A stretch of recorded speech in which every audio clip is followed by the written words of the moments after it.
On first down, they hand off to Marlon Mack. Huge hole, 50-yard line. He's at the 40, still going near sideline. He's at the 10. He's at the 5, and he will score. Touchdown, Marlon Mack. Touchdown, I-N-D-Y.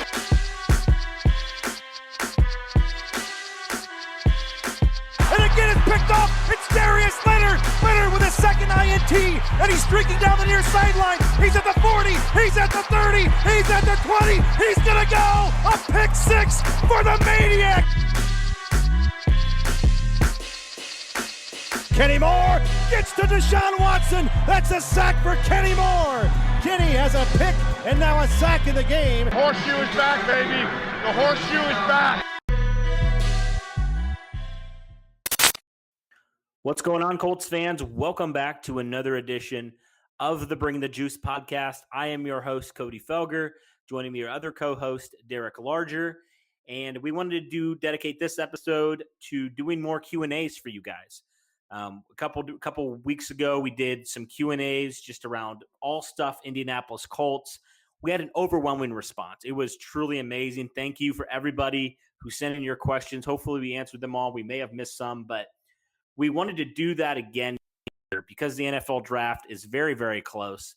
We wanted to do a draft-centered Q&A. And so this is kind of how this will work. I'll read the question off. I think we have about 11 questions. So I'll read the question off. Derek will give his response. I'll give my insight, and then we'll keep going and plow our way through all these questions. So we'll start here on YouTube, where I posted something on the channel and posted that question about the draft.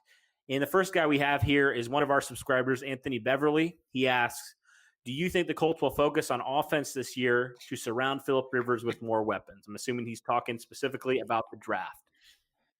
Yeah, I would definitely think that the majority of this draft is going to be spent towards the offense because the majority of your issues that you have on the team right now is your receivers.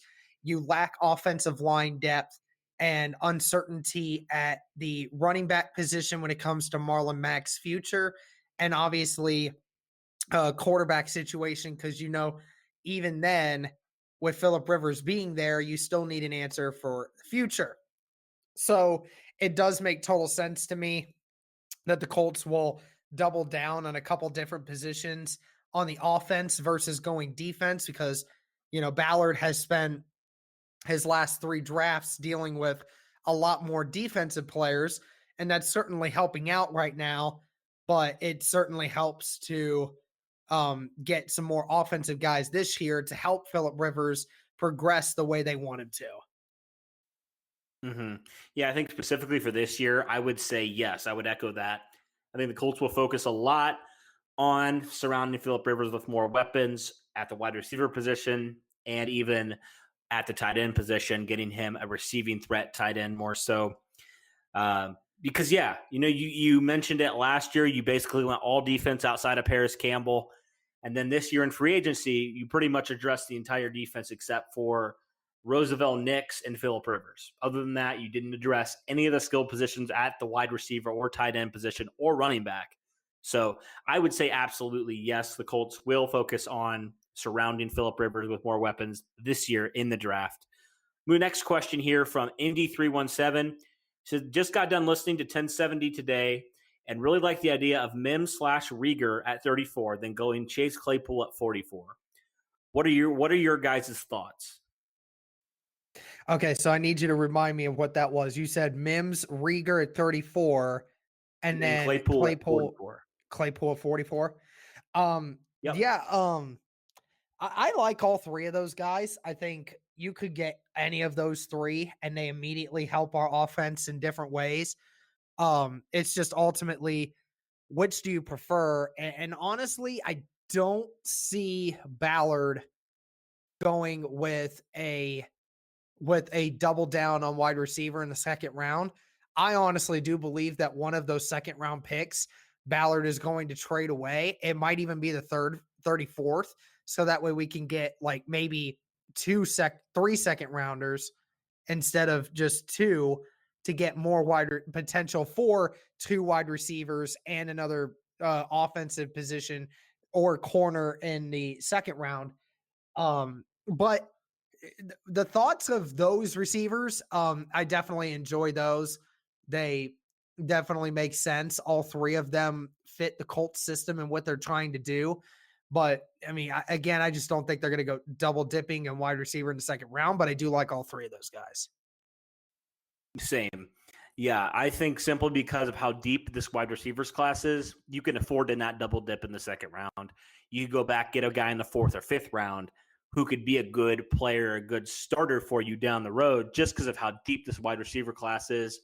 And it's not like wide receivers you only need, right? You mentioned cornerback, backup offensive line, maybe even you add another pass rusher on the edge, or maybe you want to beef up that interior. There's a lot of ways that you could go to potentially, and even if you trade back, get another second round pick, just continue to acquire picks and acquire talent.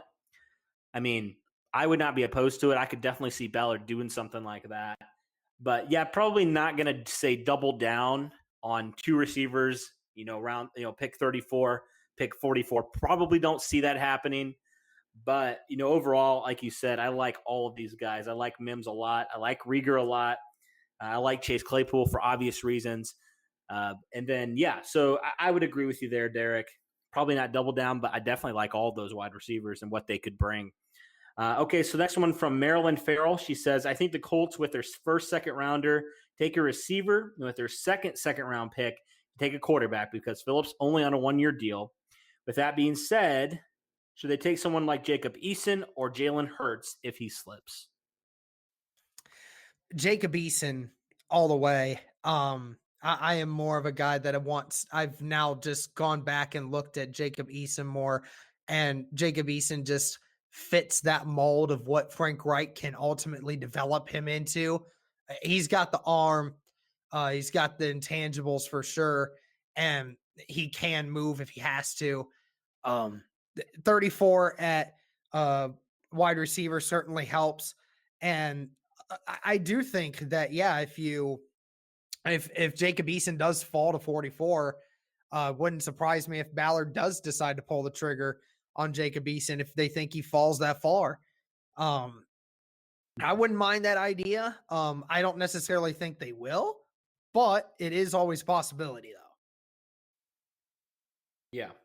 Yeah, I agree. I do like, it's kind of like torn for me. I think it really depends how the board falls. If one of those guys, Mims, Rieger, is there at 34, I think you should take him. But also, if some of those guys are off the board or they go the late first round, then I think you could potentially trade back. And I think that that's something we've talked about. Maybe you get another second round pick or even a third round pick. And then maybe you could look at addressing the quarterback position there. I do think you need to at least get a couple receivers in this draft. I think you should probably try to address one, get one of the more talented ones in the second round somewhere. But yeah, overall, I think that this could be the year, especially if the Colts acquire more picks, that they take a chance, maybe on a third round quarterback. I'm more of the belief probably fourth or fifth round.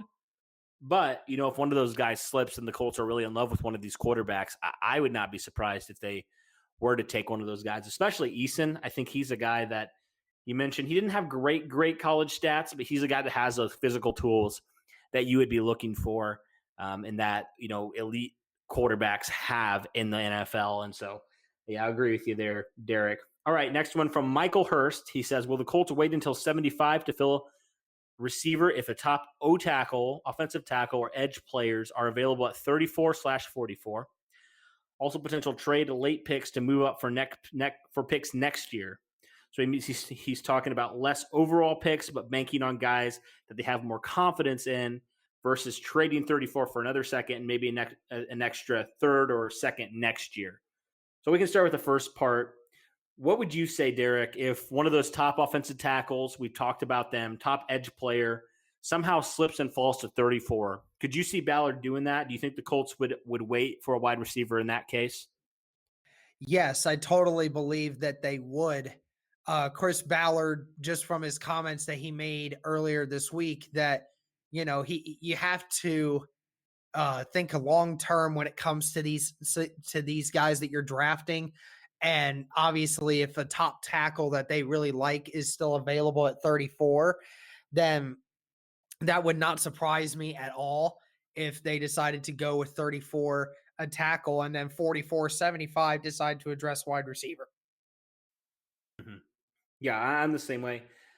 There, I could definitely see that happening, especially like I mentioned, this draft is very deep with wide receivers. So Ballard always talks about, even with the quarterback, when he was asked about it, he said, "You take the best player available. You can't ever force a pick." And so I don't think he will. If one of those guys, and if he's one of the top guys on their board, an offensive tackle or edge player, I could totally see it happening. That's just such a Chris Ballard move, isn't it? Mhm. And then also the second part of his question, so basically what he's asking is, would you prefer trading some of the other picks to move up and get guys that you feel like could right away help you out, get more potential talented and refined players, as opposed to moving back and acquiring just more picks in general? Where do you kind of stand here, Derek? Do I believe that Chris Ballard will do that? Absolutely not. Absolutely not will Chris Ballard move forward with some of those later round picks to try and move up with somebody. Do not believe that at all. We've already got the lowest amount of draft picks in a draft class of Chris Ballard's short tenure here. And he's already been talking about how I want more draft picks. That's why he's been dealing with the options of Quincy Wilson or Jacoby Brissett and possibly Malik Hooker. He wants more draft picks. So he's not going to trade away 2 or 3 of them to get a higher draft pick. That's just not Chris Ballard's style. And, I just don't see it. I just don't see it, in my personal opinion. Mm-hmm. I could totally see Chris Ballard, though, trading down and getting even another second round pick. So it seems like every year the Colts have multiple second round picks. That would be such a Ballard thing. He's been doing it for years now. 2018, 2019, the Colts had, and now 2020, the Colts have had multiple second round picks. Now they'll be the third year in a row if they do stay in the second round. I could totally see him doing that, or even, getting another second round pick if you trade down from 34. It's kind of what he did last year with that, moving out of the first round, moving into the early second round, taking Rock Ya-Sin and getting another second round pick. Absolutely believe that could be a thing, because Ballard has made a living off of getting guys in the second round. I mean, you think a lot of the guys that we've gotten on this defense right now that have been second round guys. I mean, it definitely sounds like a Chris Ballard move to trade back from the 34 to get even more of them in the second round. Mm-hmm. Isn't it crazy? Like the Colts, with their defense, they haven't had a guy. I guess you could maybe count DeForest Buckner in there, but guys that are the impact players on the Colts defense, they're not first round picks. Like Darius Leonard, second round pick. We think Kamoko Turi could potentially show you something. He's a second round pick. You even look at Bobby Okereke, fourth round pick. Anthony Walker, fifth round pick. Oh, Bobby third Okereke is the third rounder. Yeah. You Third don't want to rounder. get that wrong. Oh yeah. But oh man. But I mean, the only guy on that defense that you can really talk about that was drafted within the last 4 years, and it wasn't even Ballard. Was it Ballard's pick? I don't think. I'm not sure, but it was Malik Hooker. I mean, Malik Hooker is the only one in that first round. That first round, that was the 15. That's the only one that's been a first rounder that's really been around for a while. So, I mean, you look at everybody else, they're second or later. I mean, it's crazy to think about. Mm-hmm. Yeah, for sure. Okay, next one here. We actually have 2 from Skylar and Kirsten. So I'm just going to count it like Skylar asks one question and then Kirsten asks the next question. So the first one here is, what do you guys think of trading down a few spots this year, getting more draft capital next year, the way we can bundle picks next year, and potentially move up and get a quarterback if needed? Well, I don't know about it. We're not in a position to acquire draft capital next year with second rounders. That's not going to happen. I already mentioned about the possibility of trading back, and I would appreciate that, and possibly getting a quarterback if the right one's there at 44 or later that they want. So I've already answered that one pretty clearly. Yeah, that one was pretty much, we already had kind of addressed it earlier in the podcast. The next one from them: if we draft a tight end in the late second round, what do you guys think of Moss? So Thaddeus Moss of LSU. Not early and not late second. Not late second. I would go late third or even possibly fourth because the tight end class is not going to get addressed by most people until at least mid or late second round. And Thaddeus Moss, by most people's standards, is not even the third best tight end out there. So you have to think about the fact that, there's Cole Kmet, there's Bryson Hopkins, and some others out there. I don't personally believe that Thaddeus Moss is a guy that you should stretch that second round for. Third round, sure, if you like that, but not second. No way. No, yeah. And also Adam Troutman, a guy that I like a lot. Yeah, I would probably honestly say fourth round for Thaddeus Moss. I mean, especially where the Colts are. I think you can get some probably better refined tight ends in the third round at 75 before Thaddeus Moss, but that's just my take on it. Okay, now switching over to Twitter, we had a few questions here, and I'll start here with at DBrowning34, and he asks, how likely is it that Brissett will be traded on draft night? How likely? That's a good question. I mean, here's the thing. I don't know, because ultimately it's just a matter of perspective. Does Ballard decide to, try to give him up for something small? Because ultimately, here's the issue. I don't necessarily think that Jacoby Brissett was so bad to the point where not anybody's really trying to get him. I also think that Ballard, doesn't want to give him up for cheap. I don't think he wants to give him up for cheap because he's trying to get him for something, a third, fourth rounder. I just don't know if anyone's wanting to give up that. That's the issue. I mean, it's the issue of we're trying to get rid of him, but we're trying to get rid of him at our price. Here's the issue. You can't always do that. So, and who knows if they've actually lost complete confidence in Jacoby Brissett going forward. So here's the thing. We'll find out by day one and the beginning of day two if they've lost faith in Jacoby Brissett going forward. We're going to find that out in the first day or the early second day. After that, there's a possibility. I would not say first night. I wouldn't say draft night. I would honestly probably say, if anything, later on in the draft or even after the draft. That's probably what I would say. If Jacoby Brissett indeed does get traded, it would probably be, either probably day 3 is where I'm looking at, if that would happen, just because I don't think you're going to get a ton for Jacoby Brissett. I don't think you're going to get nothing for him, but I think maybe you could get, one of those mid to late round picks for Jacoby Brissett, maybe, depending on how quarterback needy a team is. And it also all depends on, do you draft a quarterback in the draft this year? That'll ultimately determine, I think, if Jacoby Brissett's on the roster, and maybe it won't. Maybe they'll go roll with 3 quarterbacks this year. But yeah, I agree with you there. Probably not on day 1 or day 2. All right, next question from Tom at Worldwide Colts. He says, who do you think the Colts should draft at 34? Now, who was your projected guy, Derek, in your mock draft? We'll just go off of that.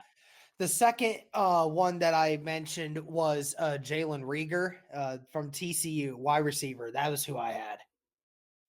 Yeah. I think I had Denzel Mims. I can't remember who I had, but I'll go with Denzel Mims. I like him a lot. So we're both going wide receiver. For me, I like Reagor a lot. I think he's a guy that definitely has that potential to be an electric receiver in this league. But I like Mims simply because I like his size a little bit more than Reagor. And that's probably the biggest thing. And just kind of with Phillip Rivers' history, that's probably who I would say there at 34. Okay, Troy asked, the Colts are looking to draft. Same question. Okay. This one from Nick. He says, which wide receiver do you think is the best fit? Maybe not necessarily need, but fit for the Colts. I think when you're looking at potential fits here, and we're just kind of looking at realistic wide receivers here, you look at guys like Chase Claypool or Michael Pittman. Those are two guys that make total sense to me, that fit the mold of what the Colts really could use in a receiver for Phillip Rivers. Bigger bodied, athletic guys that can go up and get it and can still outrun you. Those two just seem to me like the best mold wide receiver for this offensive scheme. Mm-hmm. Yeah, you mentioned Michael Pittman. I didn't know a lot about him until I started doing some research. Apparently, this guy has the lowest drop rate of anybody in this draft. He's a guy that catches balls and doesn't drop a lot, which I think is really attractive, especially coming from a Colts perspective, where you've had a history of guys who have struggled to get open, guys who have struggled to make catches. I think that could potentially be a good fit there for sure. Yeah, just some guys that, you mentioned that the Johnson out of Minnesota, wide receiver, a guy who just makes contested catches. I think you just need guys like that. Guys who are just kind of guys you can throw the ball up to and they can go and get it. That's, I think, the best fit for the Colts there at the wide receiver position. Well, and here's the thing too. I saw a comment under this. I can't remember which video it was over, but so I think we were talking about wide receivers in your mock draft, or it might have been over the wide receiver draft prospect video that we did. Somebody asked the question of, or told us that, I hear you guys say Phillip Rivers likes to throw the ball up to big-bodied wide receivers. I hear Phillip Rivers likes to take chances and throw 50-50 balls.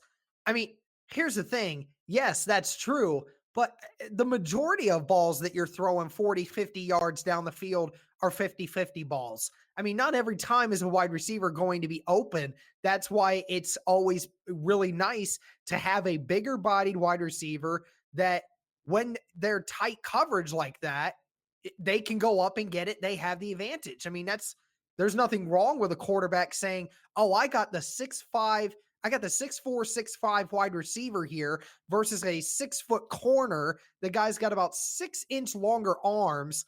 I mean, why would that not make sense? Mm-hmm. Yeah, agreed. Yeah.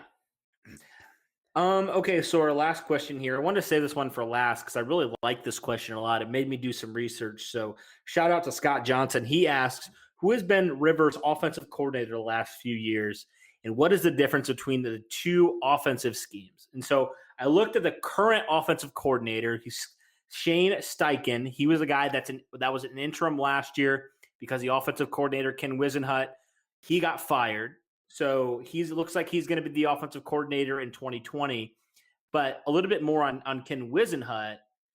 He's a guy that he was actually with the Chargers twice. He was there 2013. He got a job with the Titans in 2014. Got fired in 2015 and rejoined the Chargers in 2016 for his second stint. And he's a guy that had been there and got fired 2019. So he was there for the last 3 years with Phillip Rivers, and then he had some history in 2013. But, the Chargers offense last year was just not good, and he got fired for obvious reasons. But I was looking a little bit about him, a little bit more about, who is Ken Wisenhunt? What is his offensive scheme kind of bring? A lot of things about Ken Wisenhunt in his offense. I found a lot of similarities with Frank Reich's offense and his kind of scheme. He's a guy that often, tries to do the short passing game, which I think Frank Reich loves to do. You compare it to, if you look at an offensive scheme, more of a West Coast type of offense. He's a guy that likes to use 5 receiving options, which is the max you can have out there. He's the guy that likes to, just kind of the West Coast style of offense is kind of what Ken Wisenhunt likes to run. Kind of similar to Frank Reich in some ways. Derek, are there anything else you can take here from Ken Wisenhunt and kind of what the difference and similarities are between him and Frank Reich? Because they were together in San Diego for a while. Yeah, I think you hit it pretty well on the head there. Obviously, Frank Reich just isn't using the running backs as much. We want to continue to try to do that, especially this year with Naheem Hines and having Phillip Rivers, a guy that likes to use that. But I think you hit it pretty well there with everything. Mm-hmm. Yeah, I think then that does everything. That covers all the questions for this podcast. A little bit shorter one with the questions, but we still had 11 questions. So thank you guys for sending those in. We might do one after the draft, a post-draft Q&A, and kind of get our takes on some of the draft selections that the Colts make here in the 2020 draft. But we wanted to post this one and get this one up for you guys right before the draft, kind of get you guys primed for this year's Colts draft. The Colts don't have a first-round pick, obviously, but they have a lot more picks in the mid-round. So it'll be definitely a fun time to watch the Colts. I hope you all are able to tune in and watch the second through seventh round. And heck, even if the Colts don't have a first-round pick, it's always entertaining to watch that first round and see, how does that impact the Colts? I often look at the AFC, and more specifically the AFC South. What are they doing? How does that impact the Colts? And I would encourage you guys, if you don't have anything better to do on Thursday night, tune into the NFL draft, because what else are you going to do, right? There's no sports on. So, yeah, for Derek and myself, thank you guys for listening, as always. And as always, go Colts.